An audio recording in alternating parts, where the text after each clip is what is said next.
Alright. UFC 318 just took place, and before we talk about the main event, where Dustin Poirier, he had his final fight, he laid the gloves down, and he officially announced his retirement. Like, I gotta talk about the overall card for UFC 318 because I'm gonna say it, I think it was really good. I don't know if it's gonna be the best card of this year, but it's certainly up there. There were a lot of finishes, especially on the prelims.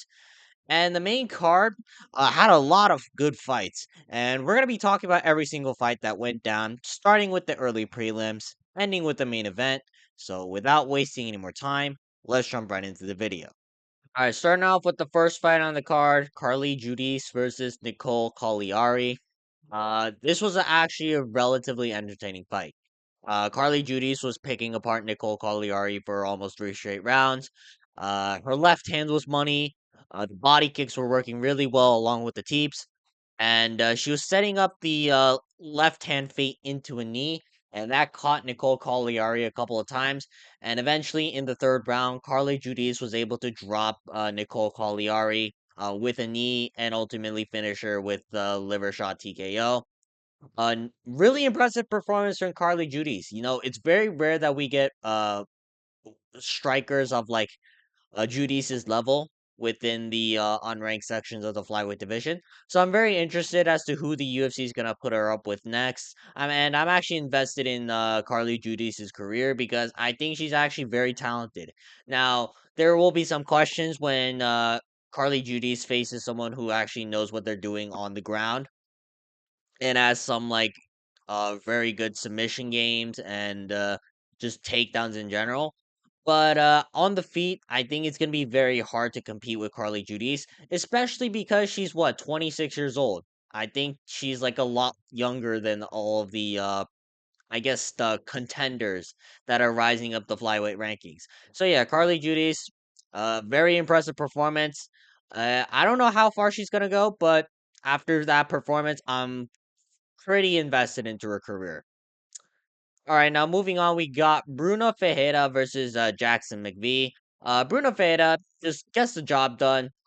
Takes down Jackson McVee and then ragdolls him before finding the mount into an armbar.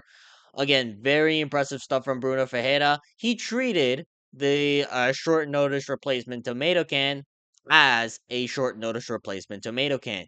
You know, recently I've been seeing a lot of short notice guys go to like lackluster decisions, like not necessarily their fault, but I blame it more on the especially like the established contender that like is supposed to wipe them out in the first round.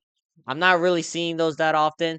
And the fact that Bruno Ferreira, however, was able to make Jackson McVee look like a tomato can, fair game. All right. I'm not going to criticize Jackson McVeigh too much. He did come in as a short notice replacement. But as for Bruno Ferreira, it's clear that he's got a decent submission game. And, now that he's starting to use it, I'm actually interested to see whether or not he can make a run back to the middleweight rankings. All right, now moving on, we got Ryan Spann versus Lucas Bresky. Now, I should have seen this coming, Lucas Bresky's not good. All right. And I picked Lucas Bresky because I cannot pick Ryan Spann for the love of me. But Ryan Spann just guillotined Lucas Bresky in the first round. Lucas Bresky never trained a day in his life in jiu-jitsu. Or maybe he has, but it was probably like the 1 month free trial or some shit like that because I don't know. Lucas Bresky, he wasn't doing anything defensively. Like the shit they teach you in like the third class of BJJ. Like Lucas Bresky wasn't doing any of that. And it was really pissing me off because he just was a fish out of water against Ryan Spann. Who I'm be real, is he that good? No, he lost to Waldo Cortez Acosta a couple of months back. Uh, and as for the commentary, I have no idea why they keep glazing Ryan Spann. Like he beat Lucas Bresky. Like I know I picked Lucas Bresky to beat Ryan Spann, but that was more of me just hating on Ryan Spann. Like I didn't actually think that Lucas Bresky was gonna win. Like Paul Felder, John Anik, and all the UFC commentators, like especially Joe Rogan, they like, oh, if Ryan Spann just locks in, and now that he's moved up to the heavyweight division, he's like a legitimate contender. Like we can definitely see him as a world championship caliber level fighter. Like, no, Ryan Spann is a retard, and I'll continue to pick against him until he loses again. All right. Again, he lost to Waldo Cortez Acosta by KO like 4 or 5 months ago. So until Ryan Spann goes on like an 8 fight win streak, I'm never picking Ryan Spann to win a fight. You know, he can beat fucking Cyril Gahn for all I care. I'm still not picking him to get the undisputed belt, and I'm definitely not picking him to beat Tom Aspinall or let alone any like top 5 contender in the heavyweight division. All right, now moving on, we got Jimmy Crute versus Marcin Prachnio. Jimmy Crute just ragdolled Marcin Prachnio. Now, I thought it was a very funny sequence. Like, I don't know if I can find the clip exactly, but Marcin Prachnio, I think he was locked in an armbar initially, and then he rolled into the armbar for Jimmy Crute to finish. I don't know. I thought it was really funny because, like, I thought Marcin Prachnio was able to use the hitchhikers to try to escape, but he went too far and just gave Jimmy Crute another armbar. So I don't know. I just thought it was really funny, especially because he wasn't even doing the normal hitchhikers. He was like literally rolling over Jimmy Crute. So yeah, the copy of Theo Vaughn, or like Theo Vaughn's lost long lost brother. He just easily ragdolls Marcin Prachnio. And I don't know what you do with Jimmy Crute, to be honest. Like, he is coming off a draw against Rodolfo Bellato of all people.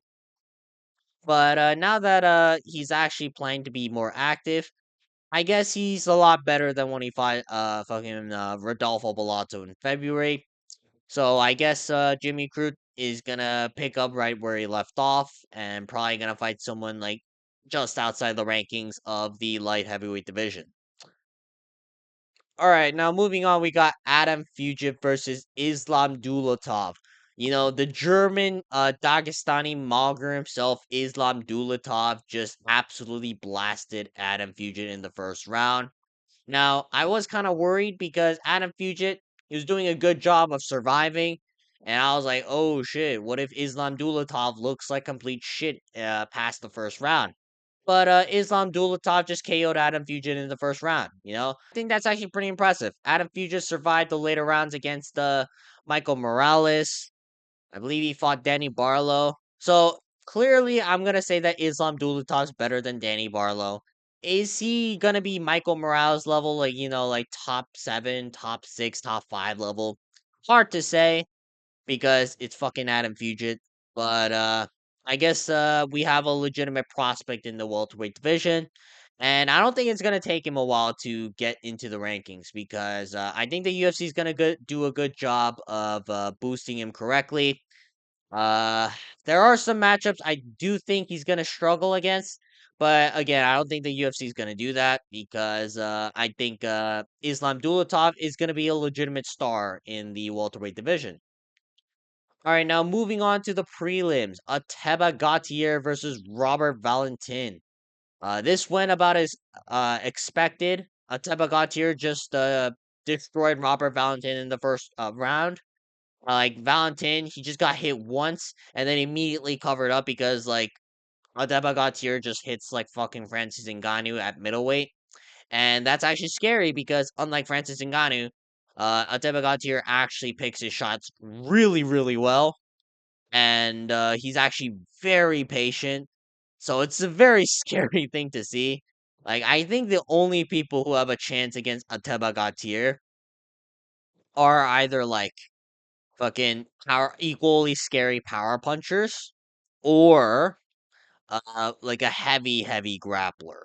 All right. And even the heavy power punchers, I might not even pick all of them. You know, I think Ateba Gautier beats Joe Pyfer. I think Ateba Gautier beats fucking Ikram Aliskerov. All right. I don't know if he beats someone like a fucking who would be a tough matchup? Like Anthony Hernandez maybe? But I don't know. Like Ateba Gautier is very very very good.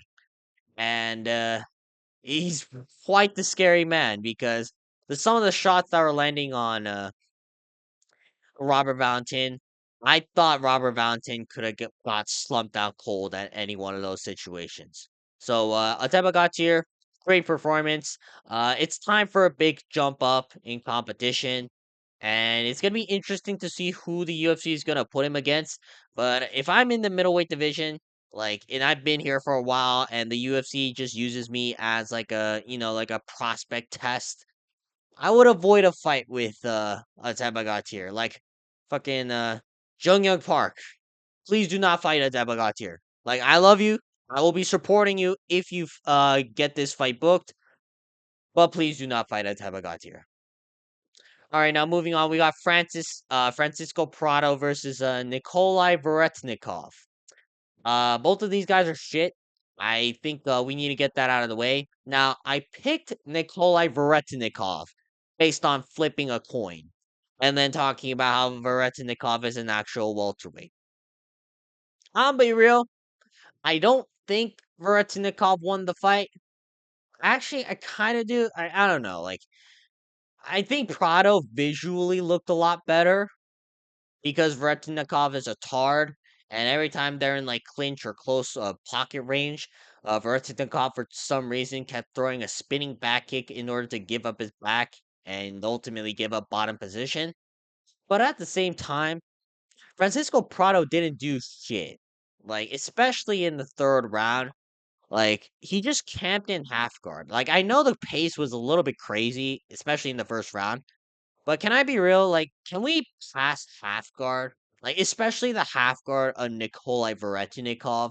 Because again, Veretnikov has zero sort of wrestling defense, and his jiu-jitsu is not good whatsoever.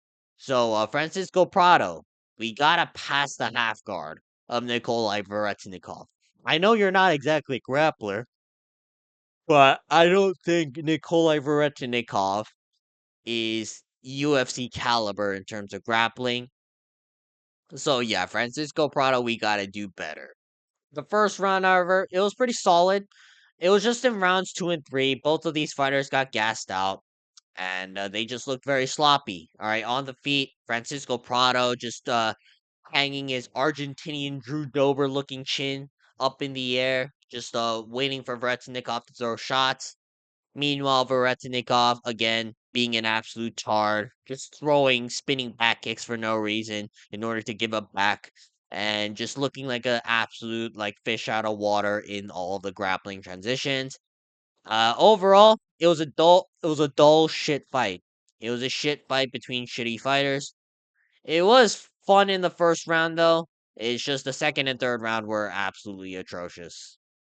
All right, now moving on, we got Marvin Vettori versus Brendan Allen. Now, I thought this was going to be fight of the night until we get to the main card in a sec, but Brendan Allen really showed up today. He was piecing up Marvin Vettori, and for once, Brendan Allen wasn't being a retard. He wasn't autistic, shooting dumbass takedowns where he's like falling face first into the canvas, and he actually stood his base and threw and traded shots with Marvin Vettori. Now it is Marvin Vettori, so I'm not gonna give him that much credit because I don't think Marvin Vettori he's not that good on the feet. All right, but Brendan Allen really came out and just beat up on Marvin Vettori. It was a very impressive performance, and I think Brendan Allen's pretty locked in. If Brendan Allen, if he can fight like this more often, because he's actually more confident with himself on the feet, I think Brendan Allen can do well. Like, keep in mind, this guy was winning the exchanges on the feet against Nasruddin and Mavov until he decided to shoot takedowns nonstop because he's a fucking retard. But yeah, Brendan Allen, he actually came out swinging, and he actually looked very confident in a lot of his shot selections. So I'm actually pretty impressed with Brendan Allen for once. And as for Marvin Vettori, this is pretty tough. I'm not exactly sure if he's retired or not. Like, I've heard some rumors through Instagram that Vettori's going to retire because he lost this fight, but I'm not too sure. But like, I'm not gonna miss him that much. Like, he was gone for like almost fucking 2 years. And his last fight was against fucking Roman Dolidze, where they had an absolute mid off against each other. Uh, I don't know. I guess Marvin Vettori, if you do retire, I wish you nothing the best. But if you're not, all right, cool. I guess you're still sticking around. But overall, I guess it was a good performance from Brendan Allen. All right, I'm gonna say that, and I don't know if he fights the way he did against Marvin Vettori. I think he's gonna make good fights in the near future. All right, now moving on, we got Kyler Phillips versus Vinicius Oliveira. Vinicius Oliveira just absolutely mocked Kyler Phillips. Now, in the first round, I thought Kyler Phillips won. I thought he was doing a good job just outlanding Vinicius Oliveira. Vinicius Oliveira just biding his time, just waiting for Kyler Phillips to gas himself out. And eventually that chance came in the second round where Vinicius Oliveira just caught Kyler Phillips with the left hook and dropped him, and then proceeded to hound on him and beat the shit out of him. Tyler Phillips from then on had nothing to offer. Like, he was landing shots. It's just that Vinicius Oliveira literally tanked them and decided to just beat the shit out of Kyler Phillips. I'm genuinely surprised that Kyler Phillips survived this, all right? So hats off to Kyler Phillips, at least for that. But as for Vinicius Oliveira, like, the dude's nasty. You know, he throws all everything with intention. Now, he is very open on the feet, and like you can criticize, oh, he has his hands down, and like he's very open to shots. All right, like cool. Like Tyler Phillips threw the kitchen sink at him, and it didn't do shit. Now, maybe if it's a power puncher, like or a sniper like Sean O'Malley, it might be a different story. But I think Vinicius Oliveira, he's very good. Right, he's very good. I think he's around like top 8, top 7 level caliber. And uh, again, Vinicius Oliveira, it's clear now that I don't know if he's gonna be top 5 level ish. I'm gonna have to see one more fight before I give a prediction on that. But he's basically what Patchy Mix was hyped up to be. You know, the guy has a very similar style to Patchy Mix, except that he can actually implement it at a decently high level, and he's actually very fun to watch, unlike Patchy Mix. So overall, Vinicius Oliveira, congratulations. You're probably gonna get somewhere within like the top 6 to top 10 for your next fight. I think fight with Sean O'Malley and Umar Nurmagomedov is a little bit too soon, but I'm not gonna be surprised if he gets one of those fights in the near future because again, he is around top 6 to top 10 in my opinion. Now, moving on to the main card, we got Michael Johnson versus Daniel Zellhuber. Shout out to Michael Johnson. I picked Michael Johnson to win, not in the way that I thought it would, but hats off to Michael Johnson. He schooled Daniel Zellhuber on the feet. Daniel Zellhuber, once again, being an absolute range merchant and just relying on the fact that, if I keep kicking Michael Johnson's arms, maybe he'll get tired. All right, like okay, yeah, that's a decent game plan. The problem is that was the only thing Daniel Zellhuber did. All right, he didn't like really jab. He didn't really like throw multiple piece combinations. All he did was mix up body kicks and head kicks. That's it for like 2 to 3 rounds. And Michael Johnson, he was actually mixing things up very well. Going to the body and then coming up top with an overhand left into a right hook. I thought Michael Johnson was the much better boxer, and while Daniel Zellhuber just looked like a fish out of water whenever the fight took place in the pocket. Daniel Zellhuber was doing a good job later in the rounds, especially in the third round, but by then it was a little bit too late. Like I heard in Eric Nixick's corner that Daniel Zellhuber, like, bro, you need a finish, and Daniel Zellhuber literally went, the best I can do is throw more head kicks to the guard of Michael Johnson and this time throw like fucking oblique kicks. All right. So it's clear now that Daniel Zohuber, he's not exactly aggressive maxing here.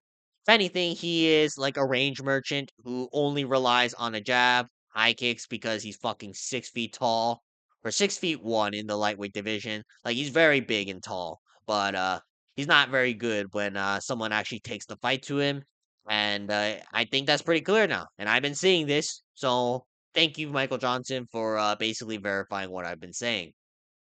All right, now moving on, we got Dan Ige versus Patricio Pitbull. Now, I'm gonna sound really salty when I say this, but I do not give a shit about Patricio Pitbull.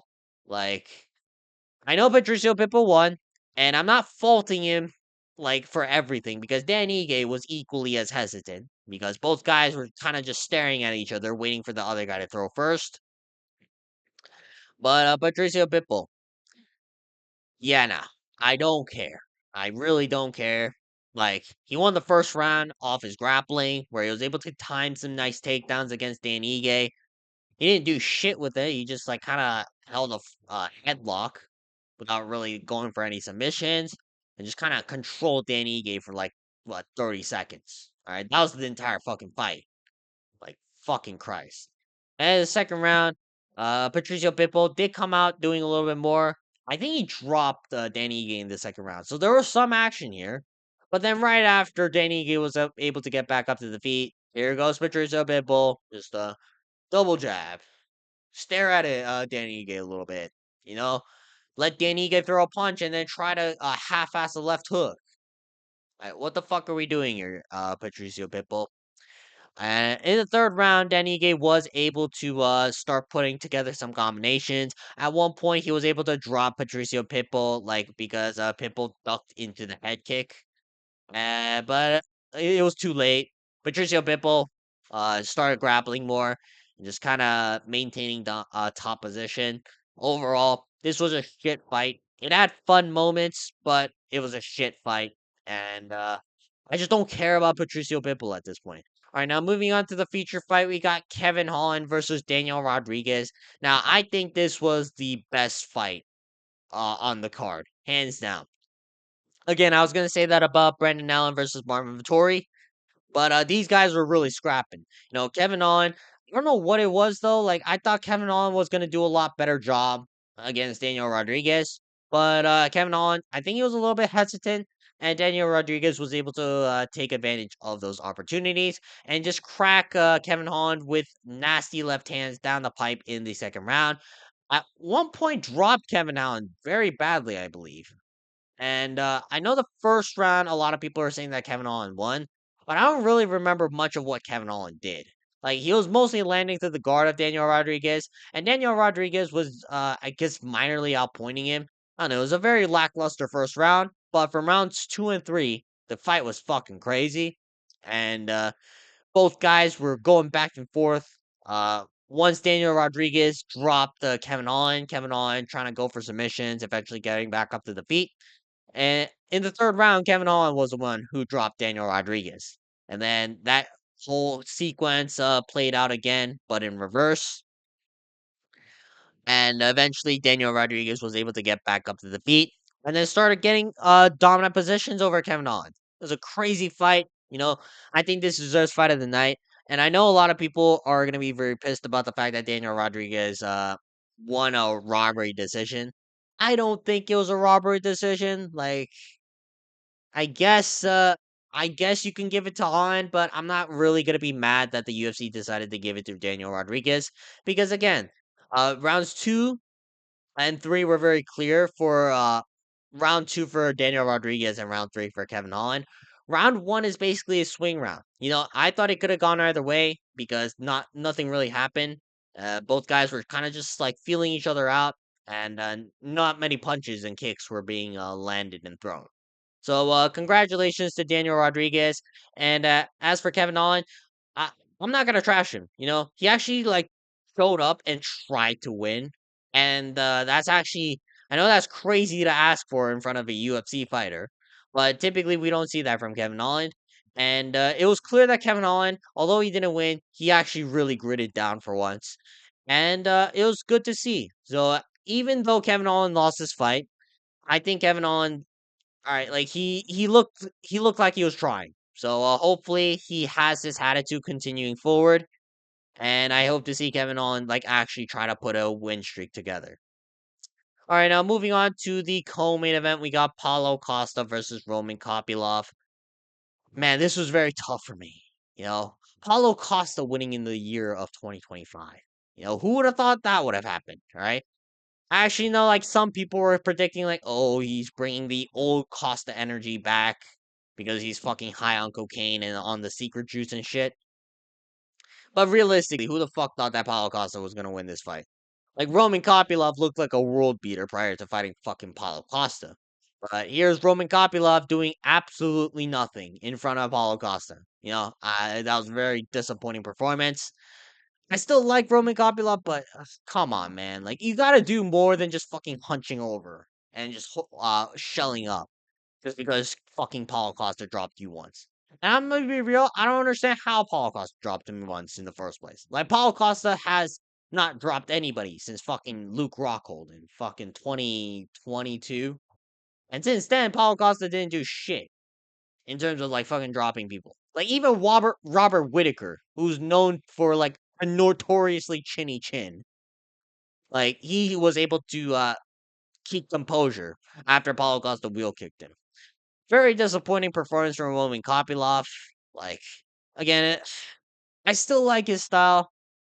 It's just very disappointing because it's clear now if people are able to pressure Roman Kopylov, like actually like hold their base and not just get blindsided by the speed and like the fucking quickness of the strikes. I think someone who's actually very durable, who can like come back into fights, who actually has some skills. I think they're gonna be a very tough challenge for Roman Kopylov, which I didn't think it was gonna be the case. But my expectations for Roman Kopylov changed. And as for Paulo Costa, congratulations, you won your first fight since fucking the Luke Rockhold in 2022. All right, now moving on to the main event, we got Max Holloway versus Dustin the Diamond Poirier. But congratulations to Dustin the Diamond Poirier for an illustrious career. Now Max Holloway won the fight. Like he was basically the sideshow. Let's be honest. Like the main event was fun. Like both guys were scrapping, and some points Dustin Poirier was able to find some success and drop the Max Holloway in the second round. But Max Holloway, the story was he was just much faster than Dustin Poirier, and Poirier couldn't do enough to really catch Max Holloway. Like Max Holloway was throwing like four-piece combinations before Poirier can even respond. Like the speed difference in this fight was absolutely insane to watch. But again, this was the sideshow because this was all about Dustin Poirier and how he's retiring in Lafayette, Louisiana. Again, once again, congratulations to Dustin the Diamond Poirier. Thank you for your career. Thank you for all the memories. And I hope you enjoy retirement. Please come back to us as a UFC analyst because I don't really want to listen to Anthony Smith and fucking Kamar Usman. I think Dustin Poirier will do a much better job as a UFC analyst. And as for Max Holloway, stellar performance. It was just overshadowed by the fact that it's Dustin Poirier's retirement week, and I don't know who he's gonna fight soon. Like he called out Ilya Taporia. I don't think he's getting that. Ilya Taporia knocked him out. So it's gonna be like a little bit hard to convince that Max Holloway deserves another title shot against Ilya Taporia. But I think he's gonna fight probably like Charles Oliveira. Like both the guys, I think they're gonna have a long time layoff. Max Holloway went to war for 5 rounds against DP, and Charles Oliveira just got knocked out by Ilya Taporia like last month. So I think both of these guys should fight each other. I would love to see the winner of these fights because it's a fight that didn't really pan out the way it should have the first time they encountered each other, and now that they're both established names, it's a fight that like legitimately piques my interest. So hopefully Max Holloway, continues to defend the BMF belt against Charles Oliveira, and as for Dustin Poirier, once again, we can't say thank you enough, but I don't know, maybe I'll make a retirement video for Dustin Poirier specifically later, but it's fucking 2 in the morning right now, so I'm not gonna do that. All right, that's gonna be it for today's video. Leave a comment down below what you guys thought about UFC 318, and once again, happy retirement to Dustin Poirier. Thank you for your service in the UFC. And just thank you to putting on all those amazing performances, and even now, that fight with Max Holloway was very competitive, and it was a war, all out war. I know that Dustin Poirier didn't get his hand raised then, but I don't know. He didn't look that bad in my opinion, and I'm glad that he's going out the way he wants to, which is just choosing when he goes out instead of just like having to fight like unranked guys like fucking Feresiam or some bullshit like that, where he basically gets chewed out into retirement. But yeah, uh, Dustin Poirier, he had a legendary career, and I wish him nothing the best. And other than that, I'm probably gonna go to sleep soon, so I'll catch you guys later. Peace.